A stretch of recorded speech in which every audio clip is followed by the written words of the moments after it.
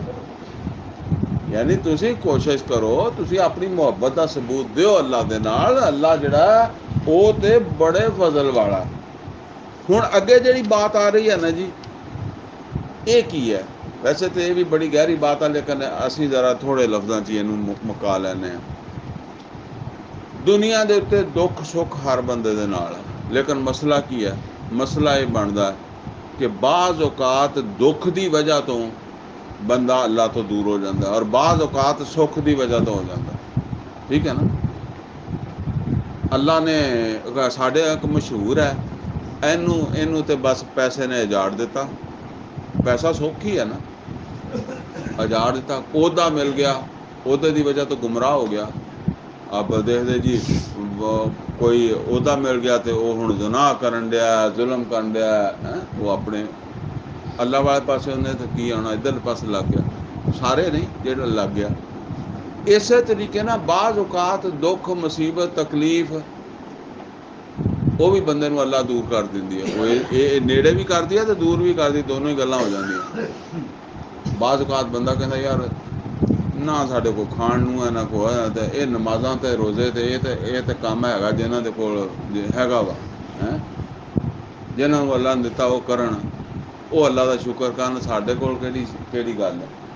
ਤੇ ਇਹ ਮੁਸੀਬਤਾਂ ਦੇ ਵਿੱਚ ਆ ਕੇ ਜਾਂ ਖੁਸ਼ੀਆਂ ਦੇ ਵਿੱਚ ਆ ਕੇ ਆਪਣੀ ਮੰਜ਼ਿਲ ਖੋਟੀ ਕਰ ਲੈਣਾ। ਆਪਣੀ ਮੰਜ਼ਿਲ ਕੀ ਹੈ? ਉਹ ਆਖਰਤ ਵਾਸਤੇ ਕੋਸ਼ਿਸ਼।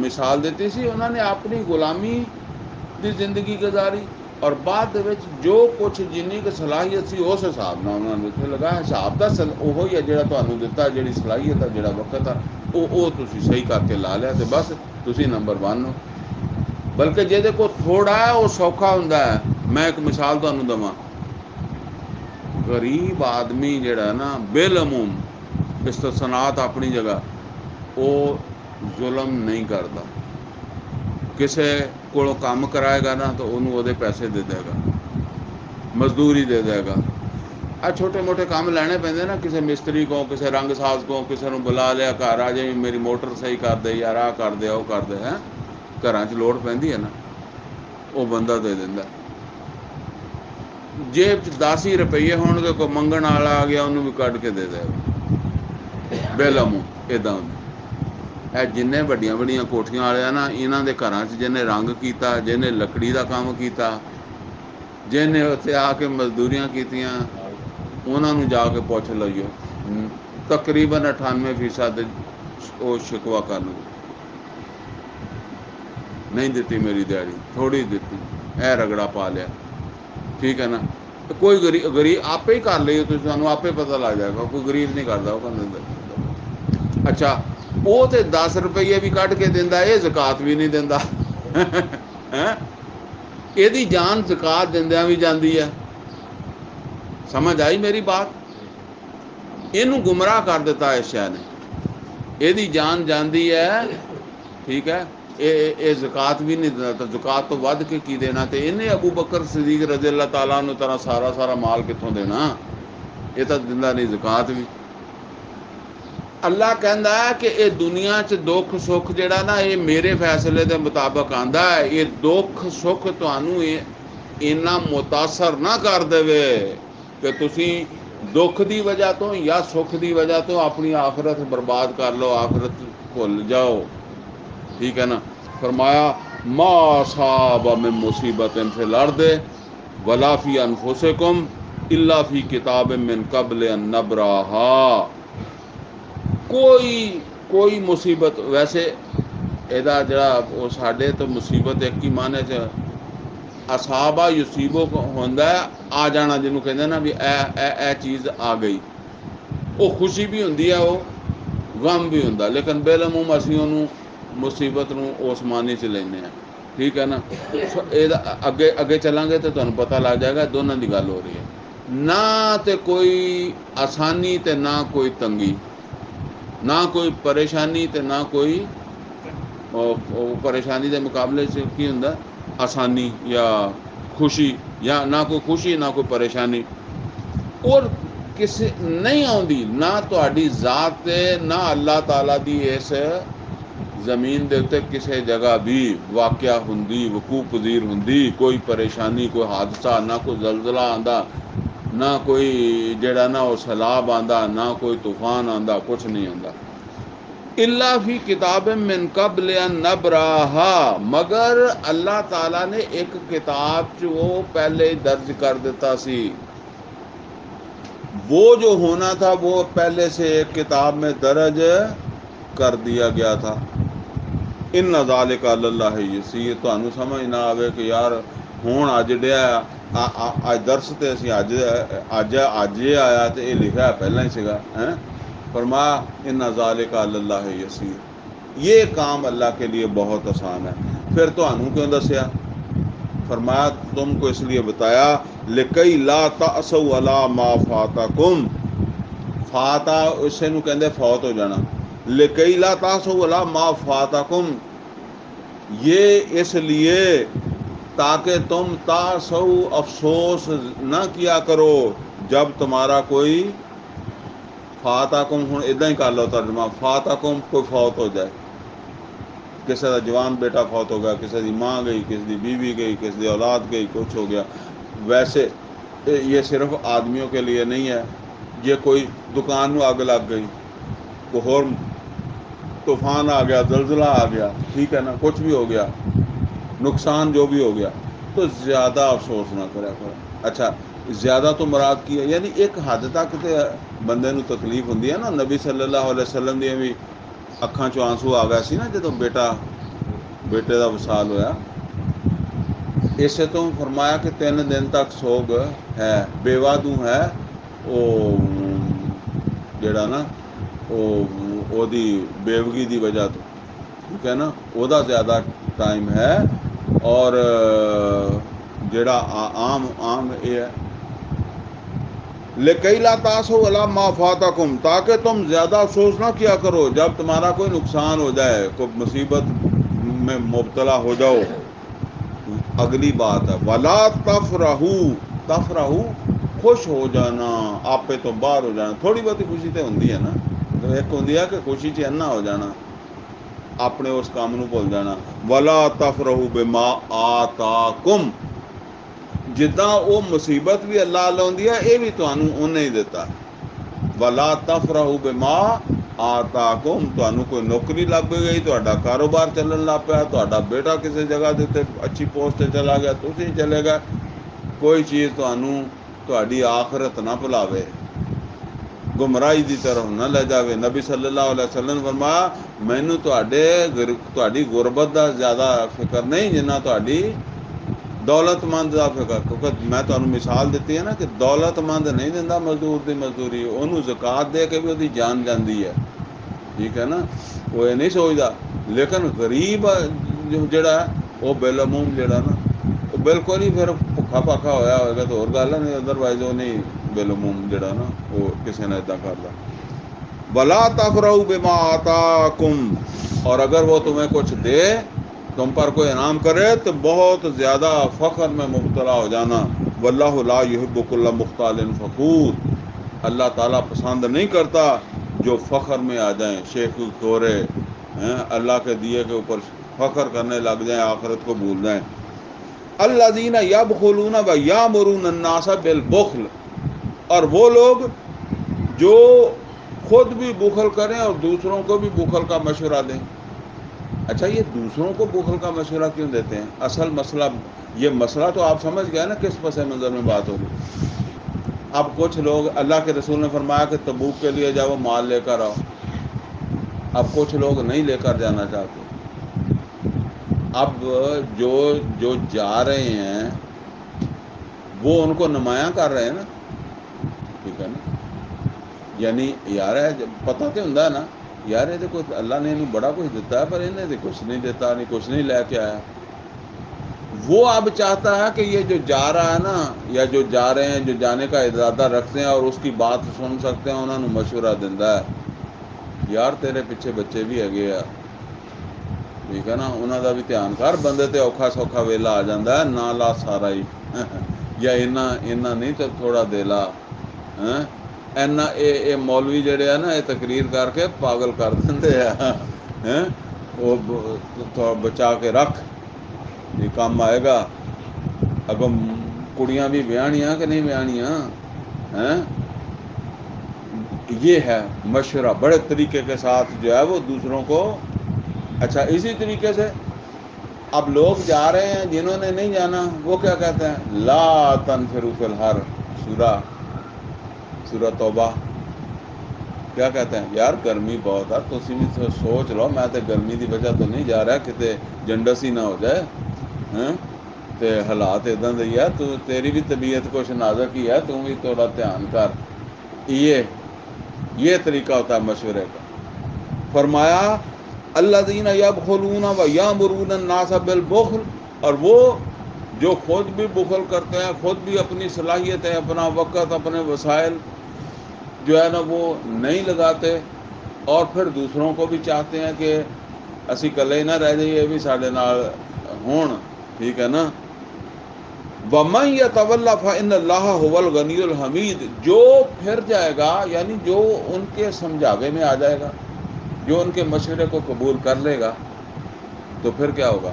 فرمایا جو رخ پھیر گیا، جس نے اپنی صلاحیت، اپنے وسائل روک لیے، فَإِنَّ اللَّهَ هُوَ الْغَنِيُّ الْحَمِيدُ، تو یہ سمجھ لو اللہ تو غنی ہے، بے پرواہ ہے. وہ میں پہلے بھی بتایا، یہ اللہ کی ضرورت نہیں ہے. اگر نوح علیہ السلام کا لوگوں نے تعاون نہیں کیا، باصلاحیت وسائل لگانے والے، وقت لگانے والے لوگ نہیں آئے، تو کیا اللہ کو کوئی نقصان ہوا؟ بلکہ نوح علیہ السلام کو بھی نہیں ہوا، یا جنہوں نے کیا ان کو نہیں ہوا. نقصان کن کو ہوا؟